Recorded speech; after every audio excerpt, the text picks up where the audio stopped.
ஒரு பெரிய தேவையோடு இந்த சத்தத்தை நீங்கள் கேட்டுக்கொண்டிருக்கலாம்.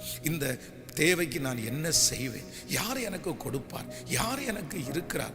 யாரால் இந்த காரியம் செய்ய முடியும் என்கிற ஒரு பெரிய கேள்விக்குறியோடு இந்த சத்தத்தை கேட்கலாம். ஆனால் ஆண்டவர் உங்களுக்கும் எனக்கும் வாக்கு கொடுக்கிறார். வெண்கல கதவுகளை ஆண்டவர் உடைப்பார். இரும்பு தாழ்பாள்களை முறித்து உங்களுக்கு இடம் கொள்ளாமற் போகும் மட்டும் ஆசீர்வதிப்பேன் என்று கர்த்தர் வாக்கு கொடுக்கிறார். ஆண்டவர் வாக்கு கொடுக்கிறார். உங்களுக்கு வரவேண்டிய பணமாக இருக்கலாம், உங்களுக்கு கிடைக்க வேண்டிய பணமாக இருக்கலாம். ஆனால் ஒரு வெண்கல கதவுக்குள்ளே மாட்டி இருக்கிறது, ஒரு இழுப்பு தாழ்பாடுக்குள்ளே மாட்டி இருக்கிறது.